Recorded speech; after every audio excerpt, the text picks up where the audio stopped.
Okay, so here we go.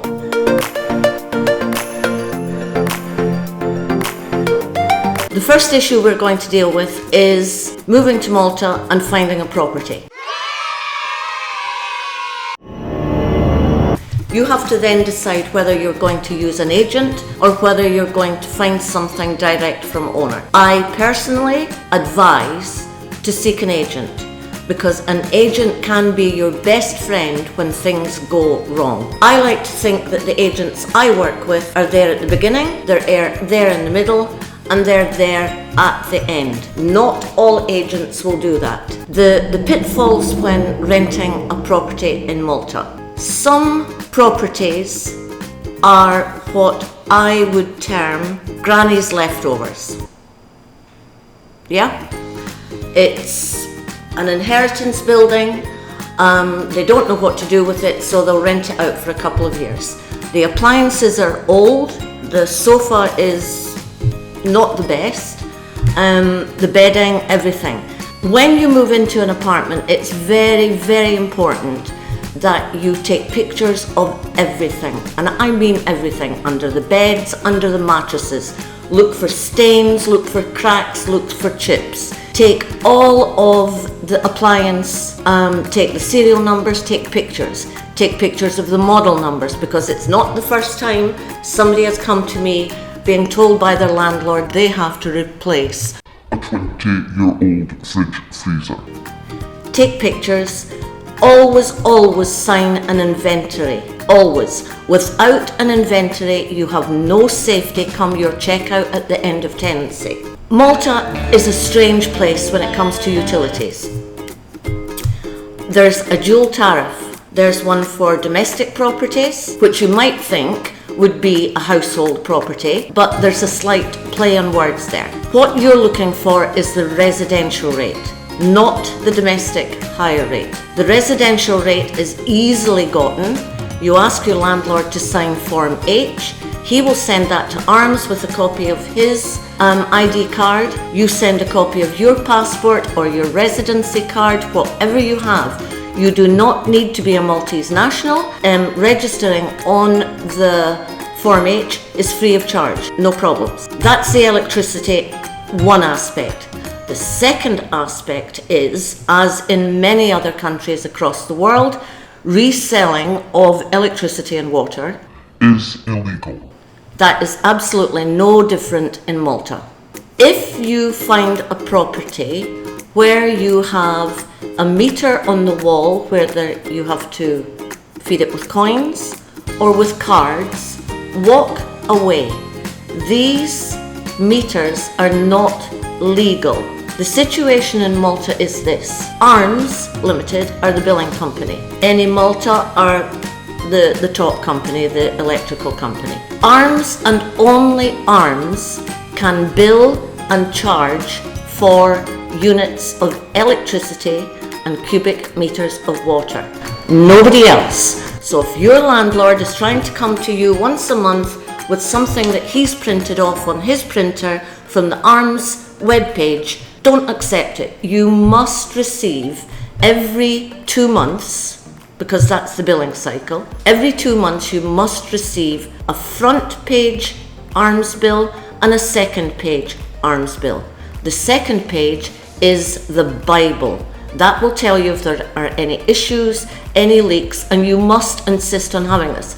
I must just say right now, if you were to want the bills in your own name, if you were going to be here for an extended period, I would actually suggest looking into putting the bills in your name. It's cheaper in the long run.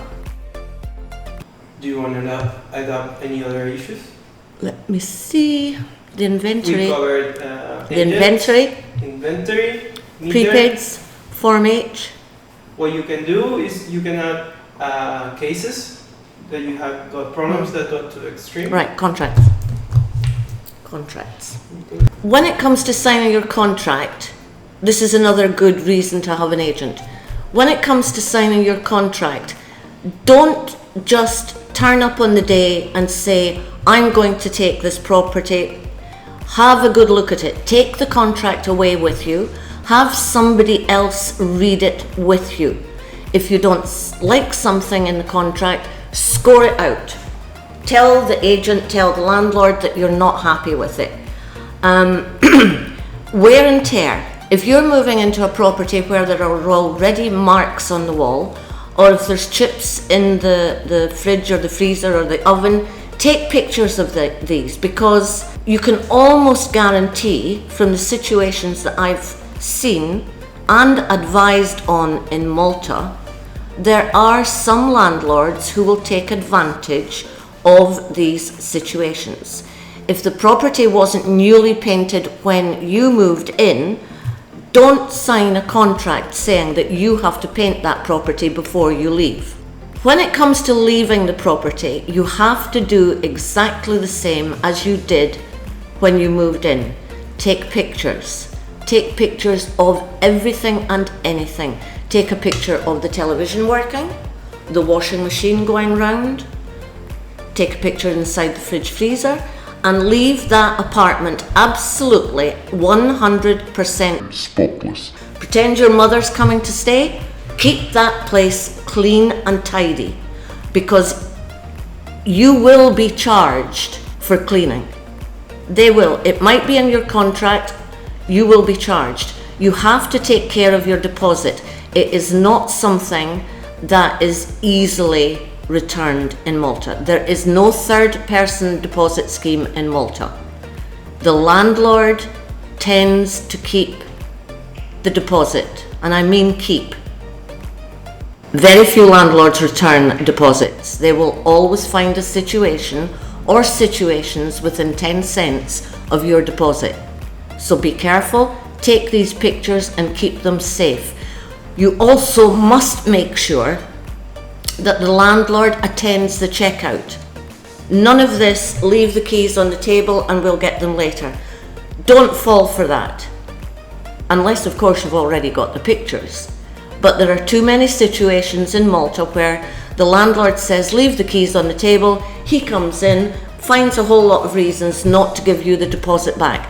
That checkout, that inspection that is determining your deposit return must be done by yourself and the landlord, and preferably the agent, but that might be something that will come to Malta in a year or so, where agents will actually get involved at the beginning, the middle and the end. As I mentioned before, agents can actually be your best friend.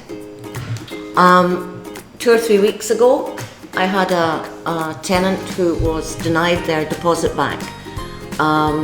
Seemingly the shower had to be replaced, the shower casing had to be replaced, the bathroom flushing had to be replaced, the washing machine had stopped working, there was a crack on the hob, and the deposit was retained.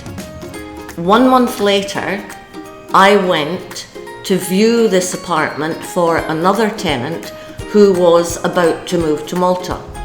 I went out ahead and scoped for apartments suitable for his family. I went to this exact same property. The same pictures we took of the fridge, of the shower, of the chip on the hob, everything was still there. So nothing had been replaced. Nothing had been spent on the walls. The same marks that we'd taken pictures of 3 weeks ago, 4 weeks ago, were still there. And these people lost their deposit. These people are very likely to get their deposit back now, because I actually took pictures when I viewed the property again. Another one? That was perfect. I felt like Miss Marple. It was the funniest thing. I currently have a situation in a building in Masida where all of the tenants are on card meters. There's about 22, 24 tenants. They're all on card meters.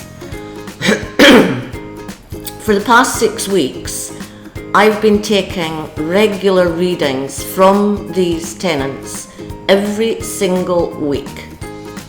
They were being charged in the area of 300 to 400 euros for 3 months water and electricity. From my readings, over 3 months, their charge was €123. This is another reason where you really have to take your own readings. You have to make sure that that Form H is in place from the day you move into the apartment, and you will be safe. If you need more information on Form H and how to secure the correct rate for your electricity and water, you just need to get in touch with us. That's probably enough for this time. Thank you for watching. I hope we've been of assistance to you. If you need to get in touch, please do so, and remember, please subscribe to this channel, find our PayPal account, help us out here, because we want to help you make your moving to Malta a lot easier than it has been for many over the last 10 years of doing this job. Amazing. We have one video. Very good. I need a drink.